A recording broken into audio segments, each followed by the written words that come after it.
I'm younger than Bob, I'll do it. So here I am. In 1969, it was the best rock album ever. In secret, Bob Dylan tried to make a group with the Stones and the Beatles. Kevin Richards said yes to George Harrison, thought it was great that the plan was made. Until MC Jagger said no all of a sudden. But why did Jagger leave the working together of the century? The shocking truth was kept from decades.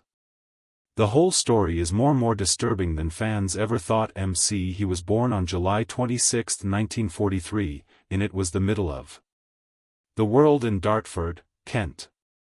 During World War II, German bombs where British towns are still being hit by snow, and Dartford was the same as his dad. Basil Jagger was a physical education teacher. His mother Eva was involved in when Mick was only 4 years old, he met another boy named Keith Richards. Were in the same Wentworth class junior high school for a short time. They knew each other, but their families moved. They seemed to have grown apart and lost touch. Not much to remember about that short childhood connection spread a small seed that no one I knew then that the biggest rock in the world band would get bigger from there one day. Right now, by the time Mick was 14, he had already found American his true love. Most British teens were listening to blues, having fun, dancing to skiffle. Jagger, I looked through old mail-order books for he looked for names like In Rare Records and Little Howlin' Wolf, Muddy Waters, and Richard. He tuned in to Radio Luxembourg, one of the few stations late at night that played blues music on his record. His collection became famous among his Mick's friends, even walked miles just to. He wasn't just a fan, he borrowed a new record, studied the blues and played them like he was so good at singing the songs of his idols that people were shocked that he was British. He wasn't trying to make anyone like him. He only wanted to hear the music. Bones, and it showed up in October 17 of 1961. Mick was 18 years old and had a few while waiting for a train. I listened to blues records. That was when Keith Richards was in Dartford. They hadn't seen each other in years ago. Keith saw the albums Right Chuck Berry and Muddy Waters Should Be Fired. Something between them, they talked, laughed, and they saw that they had the same love for music. What are the chances? Two boys who are both crazy about a style of almost no one else was playing music around them. Cared about running into each other again on any regular commuter train. That one moment changed everything. In a few weeks were getting together regularly to listen to play music and jam on the train ride. Set the Rolling Stones in motion in a quiet way. In 1960, before anyone knew about the Mick and Keith formed the Stones. They were with their friend Dick Taylor. It was called Little Boy Blue, and the Blue Boys were more than just interested in it. They really played covers of blues and R&B songs at parties and clubs in the area where a lot of people had never even heard of that. Mick stood in front of the group of musicians, being brave and sure of yourself, already moving like a stars. They made rough demos on old, some of those are real estate tape machines. There are still tapes with their songs on them. American heroes like Jimmy Reed and Bo Jagger was only 17 years old. But his voice had already built up his stage presence. He didn't wait because he had already gotten people interested. He was building his fame one gig at a time. Chord by chord, but even with music having a fire inside him, Jagger took a side trip. He enrolled at the London. His aim was to get into the School of Economics, learn about business, and maybe even do what he did. In his father's footsteps, his grades were good. They thought he was smart, and he was driven by day and learned about money and law. He played music in clubs with smoke. For a moment it looked like he might give up everything to live a job at a desk and a future in banking, but in 1962, Jagger he dropped out and turned his back on her. Worked in a safe job and threw himself into rock and roll, which shocked his family. It shocked his friends, but it changed history. If he hadn't taken that chance, the Rolling Stones could have stayed in the Rolling Stones' first shows were a lot of noise and mess, especially at the Marquee UK Club. They played music by Chuck Berry and Muddy Waters were in a band. They even got their name from a Muddy Waters song. Rolling Stone song from the start. It was good music, but it was funny too. Brian Jones had formed the band, but soon got into a fight with Mick and Keith over who was really in charge of that tension. They dropped in 1964, but they never really left. It was the Rolling Stones' first album. Sexy and Raw. It came out on April 16. Didn't try to look good, that's what made it was strong and soon reached number 1. Won in the UK albums chart and stayed there. There for 12 weeks straight, then came the last time it wasn't was in February 1965. It was their first UK single. Number 1 single written by Jagger and Richards, whose goods they sold over 250,000 copies in the first week alone. With their strong lyrics and loud guitars, they didn't just sound different, felt different all of a sudden. They weren't not just a band, they were the face of a new kind of young people who are angry, rebellious, and ready to fight back. And then a huge hit in June 1965. It blew up and I can't get any satisfaction from it. Became their first number 1 song in the US and stayed on top for 4 weeks. Riff that Keith Richards made with a reported that the fuzz pedal and didn't even remember that he wrote it down halfway through. The lyrics talked about falling asleep. Ads have used anger, sex, and feeling society. Some radio stations wouldn't play. Fans wanted to play it but couldn't get enough copies to sell over 1 million in the US in a few months. That song it made the Rolling Stones is the wild and dangerous. From then on, the clean-cut Beatles were rock's bad boys, but the youth did real damage. On February 12, 1967, police went to Keith Richards' house while Mick Jagger Keith was at a party and an art dealer were caught. Charges of having amphetamines and cannabis, but all the news stories were about news spread about the scandal that it was found that Marianne Faithfull was at the scene in a fur rug and nothing else. Keith got a year and I got 3 months. Spent just 1 night in Brixton prison before they were released. Public outrage helped a well-known Times article, "Who breaks a butterfly on a how about a wheel?" The bust made them famous, but it also showed how deeply the older generation was afraid of what they stood for then. After only 2 years, the band's The Darkest Moment came, and Brian Jones was been kicked out of the band in June 1969 because of his crazy behavior and drug use. In less than a month, on July 3, he was discovered dead at the base of his when he was 27. He was only 27 years old. The government report said it was death by a mishap, but fans weren't sure.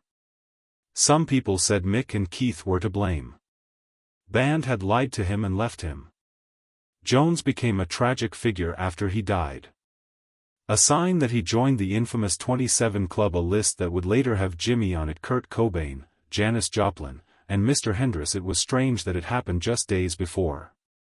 The Stones had switched out Jones for Mick Taylor. The shock never really went away. Even after many years, Jagger and Richards seemed not able to forget what happened on the other. Bob Dylan was born on May 24, 1941. In Duluth, Minnesota, but he didn't grow up there. He grew up in a big city, a small town in Minnesota's Iron. It rained, was cold, quiet, and far away from everything that only 17,000 people lived. That was the big deal in town back then. Was the biggest open iron mine in the world, and his dad worked for Standard Oil, and life was simple, but the place felt cut off from the "you" were one of the things that J.P. You could see from your window, nothing but miles of dirt, but somehow, the lonely town sparked his imagination, which he spent hours tuning into radio stations in faraway places, listening to early rock, blues, and country music. The mind that came from being alone wouldn't be quiet, and he never had music. Ryan taught him lessons he didn't need. He learned to play the guitar and piano by ear when he was 10. He began writing poems. Soon after, he started writing songs. For him, the radio was his teacher.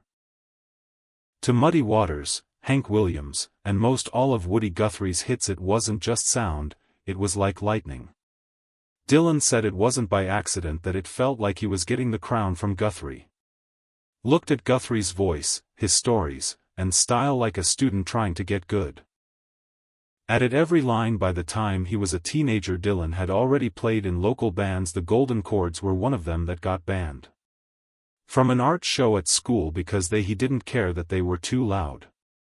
Slowly and quietly building something at age 19, he couldn't wait any longer. Again in January 1961, Dylan left everything behind and hitched a ride to New York. He had a guitar and $10 on him. Not in his pocket, but he had a plan to meet Woody Guthrie, who he knew Greenwich Village was the place to be for music. What was going on when he got there? He played in smoky, people slept on couches in coffee shops and took it all in. The village was full. Dylan Fit was a poet, rebel, and dreamer. Right in, he was noticed right away. Inside months, he shared stages with big names from the folk world. He even went to Guthrie in the hospital. It felt like the world was letting people in one by one. That same year, a music business John Hammond came to watch him play. Hammond had signed famous people like Billie Holiday, and Dylan did something when he saw him. It clicked that he didn't mind that Dylan's. He heard a rough or strange voice and saw fire. Inside, Hammond signed him to play for Columbia Records in 1961. Most of the people who worked at they called because they thought it was a mistake. Dylan Hammond's mistake, but Hammond. I thought Dylan's first album came out in March 1962, it was heard in only 2 days, he only wrote 2 of the songs. Only 5,000 copies were sold. Still that year, the way he sang old folk songs, the song was different and intense. To be honest, it didn't need polish. After hearing Something Strange, and he wrote Blowing in the Wind in 1962. The next year, Peter, Paul, and Mary came out. Their copy sold more than 300,000 copies. It went from 100 copies in just 1 week to number 2 on the Billboard charts. The Times They Are is another protest song. In 1963, things changed, and Joan Baez helped get known for singing Dylan's songs at protests, and people started to watch TV know that these weren't just tunes, they were signs that helped him say what he did. Rang out at the March on Washington, at anti-war protests, and on college campuses. His song was being sung everywhere. Even though they didn't know what would happen to him, he was only in his early 20s, but his lyrics made history, and even back then, Dylan, "I'm just a song and dance man," he said one time, but some things went wrong on his journey. Bob Dylan walked on July 25, 1965. Stage at the Newport Folk Festival having an electric guitar in his hand. He was only 24 years old. This was the time things had changed. People had come Dylan's usual acoustic folk music song, but they got loud electric rock, and his band had members from the Paul Butterfield's blues band and piano player Barry Goldberg. No one in the crowd knew when it hit them. The reaction was crazy. Some fans yelled, others booed, and others threw objects at the players. Folk music. Fans saw it as a cheating on Pete Seeger. With a festival board member was so mad that he allegedly tried to use an axe to cut the cables, though in the end, he said it was because the sound was messed up. Dylan only played 3 songs, one of which was Maggie's Farm and Like a Rolling Stone. Before, as he left the stage, he came back to play 2 soft acoustic songs and the people cheered, but the damage was already done. Dylan did not go back to Newport for 37 years. Years later, that night was one of the most talked about important times in music history. Things evened out after less than a year. Stronger on May 17, 1966, at the Free Trade Hall in Manchester, UK, he played the first part of his show. Only an acoustic guitar was used, but the crowd listened quietly, and then after a break, he came back with a full electric The Hawks band. The mood quickly changed. Near the end of the concert, someone in Judy's was yelled by the crowd. He replied, "I don't believe it." "You're lying," he told her. His band and growled, "Play it." Loud, they let out a roar. Song, Like a Rolling Stone, that the moment raw and defiant, was caught on tape, and it's been around for years as a bootleg, but now thought to be one of the best live. Never before, but just as important as Dylan was at the height of his electric era. He crashed on July 29, 1966, and never came back. His Triumph bike close to Woodstock. He broke a few things in New York. Spine in his neck, but there were none. The hospital says there was no ambulance. A lot of people believe the crash wasn't as bad as it looked like it happened, but it might not have. Some people say Dylan used it as an excuse to get away from the stress of fame and maybe even from drug problems. Dylan, the truth is that the outcome was the same. Stepped out of the spotlight and stopped when he was on tour. Some fans thought he had died. He stayed there for 8 years. Mostly out of the public eye. Instead of performing, Dylan started to record music in 1967, he and the band set up at home. In the Pink House's basement in Woodstock, they began making music just for fun. It wasn't nice, it wasn't meant to come out, but they recorded over 100 songs in a few months, at times 10 or 15 in one day. Some of after that, those songs became hits for other. It was finally time for artists to work. The Basement tapes came out in 1975. The songs didn't sound as crazy as before. And electricity with more American roots. This was Dylan's take on an old tradition himself again. And then there was another surprise. Dylan put out John in December 1967. It was just quiet and simple. Wesley Harding, full of strange Bible stories, recorded it in just 3 takes. Got to number 2 in the US and became a number 1 hit in the UK. One of the songs from All Along the Watchtower was a rock anthem when Jimi Hendrix sang it. Dylan wasn't done with it by April 1969, though. This time, he put out Nashville Skyline. He turned his voice into country music. Less harsh, the words were more direct. He sang a duet on Girl with Johnny Cash. It got to people in the North Country 3rd in the US and was number 1 in the UK in 1969. Unbelievable things almost took place. Bob Dylan, out in the rock music world out of the blue, suggested making a super band with the Rolling Stones and the Beatles. Stone. This wasn't just a crazy thought at a party that Dylan went up to a producer named Glenn. John is in New York and, "I want to make a record," she said. "Would you like to be with the Beatles and the Stones? Find out if the others would be. Are you interested?" Johns had just finished working with both bands he worked with on Get Back, the Beatles, and the play Beggar's Banquet, for he knew this wasn't a joke because of the Stones. That was Dylan. That was the real 3 of the biggest names in music. Dylan, the Beatles and the Stones might be on one album. The thought was crazy, and Johns, he knew he had to try. So he went right to follow the plan and pick the best songs from Bob Dylan, John Lennon, Paul McCartney, George Arthur Harrison, Jagger, Mick Jagger, and Richards. Then changed the order of the rhythms. Voice of Ringo Starr, Charlie Watts, Bill Wyman. Who fit the song the best would have been the best way to work together. There was skill, and songs were ready to go. It was the right time. This wasn't just dream, that was almost real. When John has talked to the musicians about there was a range of reactions, but some were unexpectedly good. Keith Richards and George Harrison didn't think twice about it. "Both of us thought it was a great idea." They had a lot of respect for Dylan. George had Dylan and I have already worked and was going to join him on the traveling. Keith Wilbur was also excited. Charlie rang the bell and said the idea was great. They said that Bill Wyman was willing to do it. They would join if everyone else did. Didn't mind it, but they didn't want it. John Lennon was the only one who could rock the boat. Even worse, he didn't say no, but he wasn't really into it. Maybe he didn't want to share power. He may have thought either way, it was too messy to pull off. He didn't push for it, which was strange. The idea didn't fall apart, which was good. Quickly, well-known names like these came with big egos, but this time the door was open for a while. With a real sense of wonder, Dylan had changed the way. What did the Beatles think about lyric Harrison and Richards were some of the known as great guitarists of their time, and they were ready to work together in some way. But then Paul made a hard stop. It was no from both McCartney and Mick Jagger. "No, let's not talk later, please. I thought that was the end of it." Already having a lot of problems, he and Lennon were both in the Beatles. Arguing, the band was about to break up.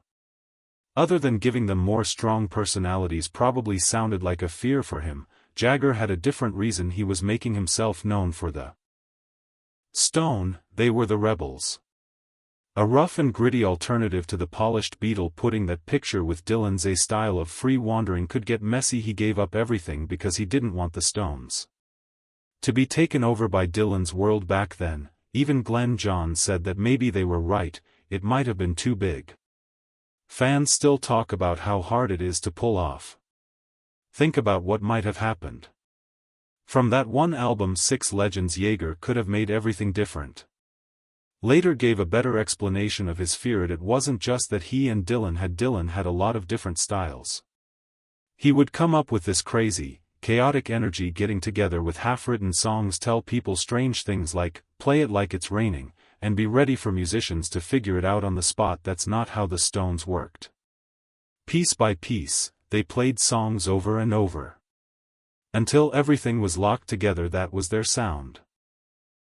Identity. Jagger thought that going into Dylan's world could make that Dylan bad. Wasn't trying to be in charge, he just pulled everything toward him by nature, and Jagger did not want to let go of his band. There was a night in 1972 Dylan, it really showed how far apart they were when went to a club in New York where it was cool with Jagger and other stars. Dylan picked up a guitar and began to play. As he played, the room went quiet. In his own world, strange beat lyrics, patterns that are hard to predict. Nobody who else joined in. Jagger later said he did. Thought about it, but it didn't seem right. The song didn't have a clear beat. Could keep up with everyone. I just watched some. They thought they were seeing genius. Some people were confused, and no one played along. That jam could have been a big deal. Moment. Instead, it showed in a quiet way that some artists, no matter how great they are not alike enough to work together. Dylan had his own world with the Stones. We're done with theirs that night. With a quiet nod between worlds that can't come together. In 1971, the Rolling Stones put out Sticky Fingers. Wasn't just another, it was their first album under their own name. Label, and had that now famous The Tongue and Lips icon Andy Warhol made the cover, and it had a real zipper. That little trick cost them money. $34,175 back then, a crazy amount that would be worth a lot of money now, but the risk paid off, and the album went straight to #1 in both the US